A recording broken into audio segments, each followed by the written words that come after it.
jadi tak karuan, lingkungan jadi berantakan, darah berceceran, bahkan manusia yang tak bersalah pun turut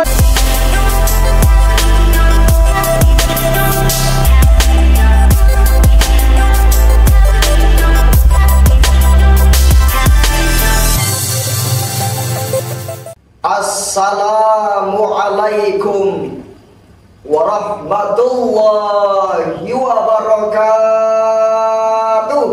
Waalaikumsalam warahmatullahi wabarakatuh. Alhamdulillahilladzi ja'ala Indonesia daulatan mutanawwi'ah wa amara bainakum bil ukhuwah. Assalatu wassalamu ala sayyidina Muhammad ibn Abdillah wa ala alihi wa sahbihi wa mawalah, amma ba'd.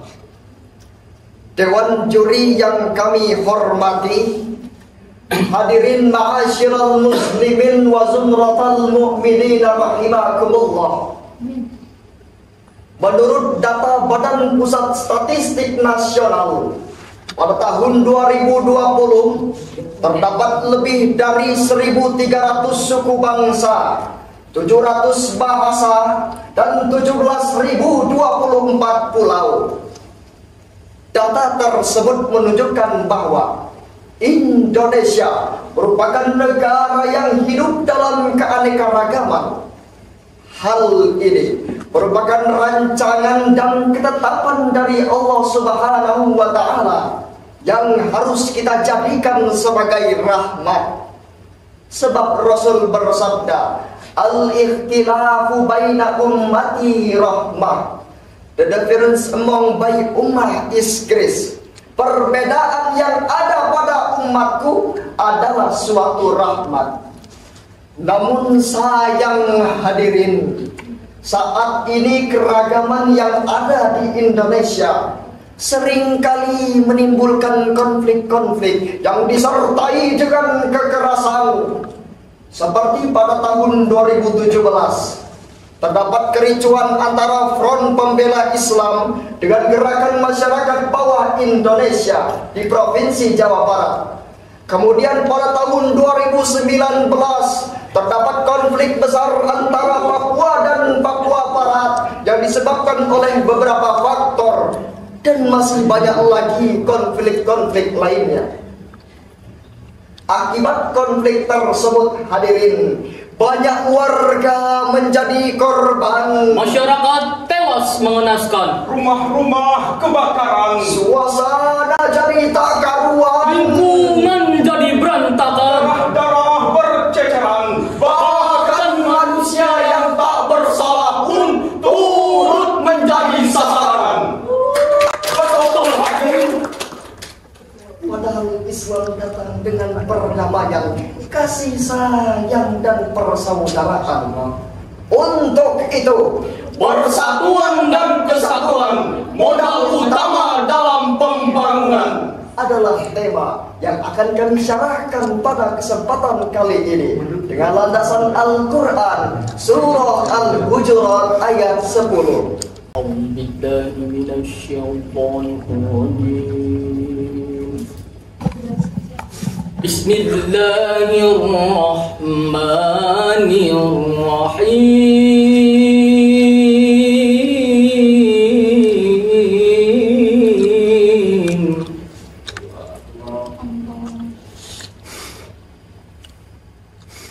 Innamal mu'minuna ikhwatun fa aslihu baina akhawaykum.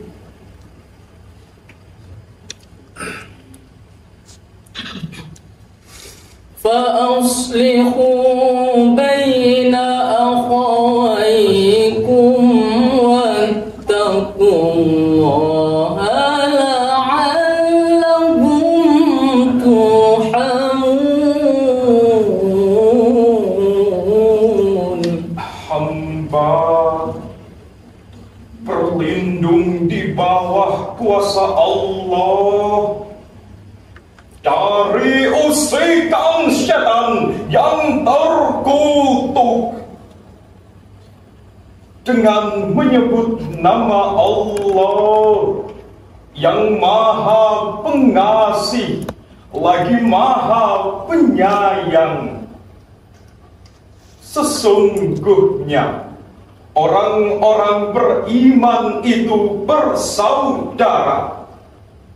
Untuk itu, damaikanlah hubungan di antara kedua saudaramu yang berselisih, dan takutlah kepada Allah agar kamu mendapatkan rahmat. Hadirin ma'asyiral muslimin rahimakumullah. Menurut Abu Bakar Al-Biqai di dalam kitab tafsir Nazm Al-Durar fi Tanasub Al-Ayat wa Al-Suwar menjelaskan bahwa kalimat innamal mu'minuna ikhwah maksudnya adalah la yufadilu ahadum minhum ala ahad bijahatu ghairu jihad al-iman.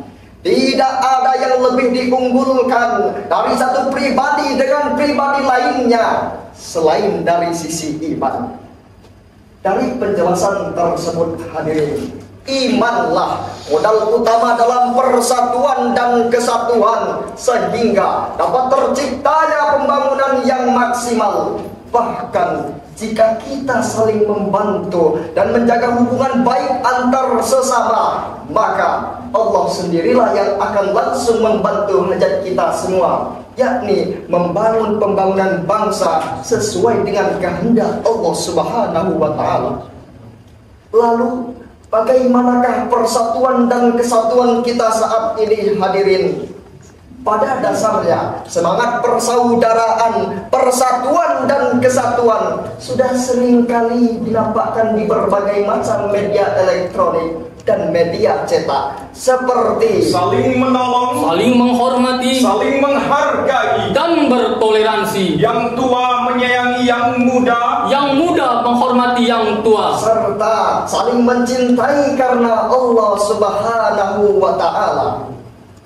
Namun faktanya hadirin, masih sering terjadi bentrok antar warga yang disebabkan oleh perbedaan suku bangsa, bahasa, bahkan perbedaan agama. Fenomena tersebut menunjukkan bahwa bangsa kita merupakan bangsa yang memiliki persatuan dan kesatuan yang telah melemah. Rasulullah bersabda, laisa minna man da'a ala asabiyyah, wa laisa minna man mata ala asabiyyah. bukan golongan kami orang-orang yang membangga-banggakan kesukuan, Dan bukan dari golongan kami orang yang mati karena itu.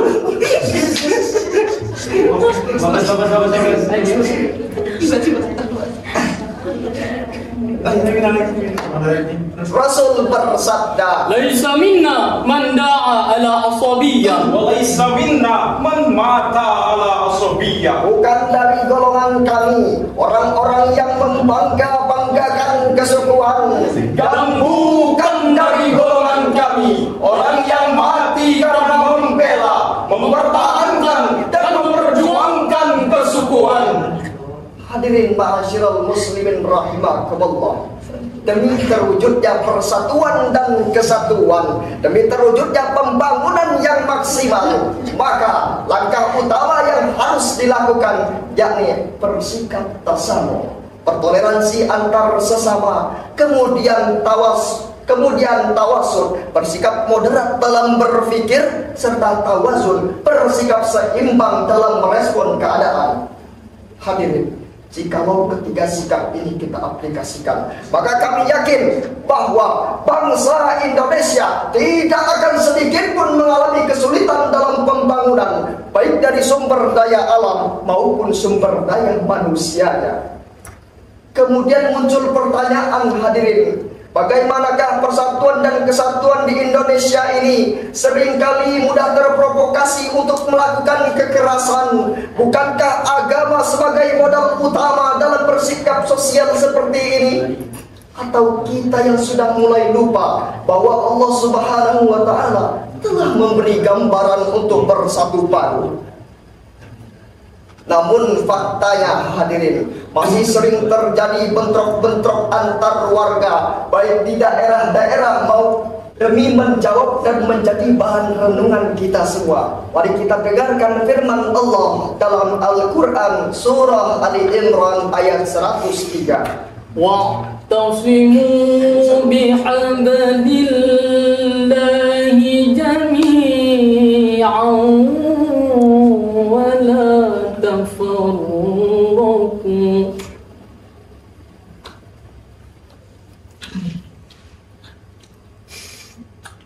واذكروا نعمة الله عليكم إذ كنتم أعداء فألف بين قلوبكم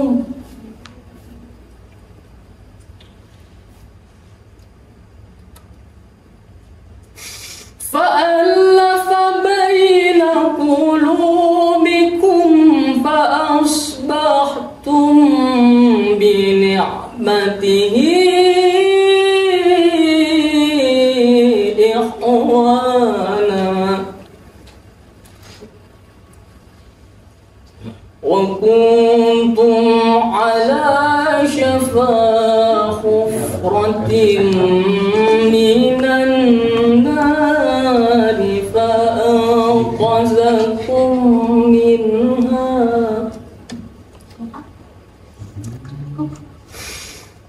كذلك يبين الله لكم آياته لعلكم تهتدون صدق الله العظيم. Dan berpegang teguhlah kamu semuanya pada tali agama Allah, dan janganlah kamu bercerai-berai, dan ingatlah akan nikmat Allah ketika kamu dahulu bermusuh-musuhan, maka Allah mempersatukan hatimu, lalu menjadikan kamu atas nikmat Allah orang-orang bersaudara, dan kamu telah berada di tepi jurang neraka, lalu Allah telah menyelamatkanmu daripadanya. Demikianlah Allah menunjukkan ayat-ayatnya kepadamu agar kamu mendapat petunjuk. Maha benar Allah dan Maha Agung dengan segala firman-Nya. Hadirin, ayat tersebut diawali dengan kata waqtasimu, yang mana dalam ilmu bahasa Arab gramatikal menunjukkan keharusan untuk menerapkannya. Sebagaimana kaidah fikih menerangkan al-aslu fil amri lil wujub. Pada dasarnya kata kerja merupakan kewajiban. Kewajiban yang bagaimana hadirin? Yakni kewajiban untuk bersatu padu kepada hablullah. Izzuddin bin Abdus Salam di dalam kitab tafsir Al-Kabir li Abdus Salam menjelaskan bahwa Al-Quran au Islam au jamaah au ikhlasu bin tauhid. Al-Quran atau Islam atau janji setia atau jamaah dan berlaku ikhlas dalam bertauhid. Hadirin, jikalau penjelasan tersebut dapat kita pahami, maka sesungguhnya tidak ada lagi perseteruan yang diakibatkan oleh perbedaan dalam mengawali dan mengakhiri puasa serta lebaran. Tidak ada lagi perkelahian yang diperbutkan oleh kekuasaan, dan tidak ada lagi perdebatan dalam berpolitik jikalau kita telah berpijak pada landasan yang tepat pada yang dipaparkan oleh Abdus Salam.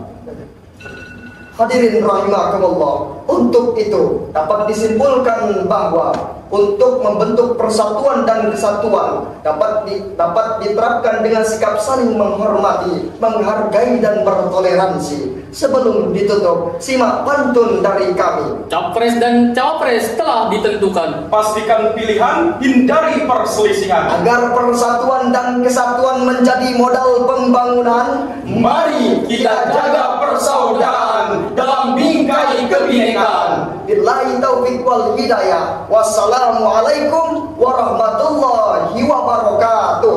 Waalaikumsalam. Tahan.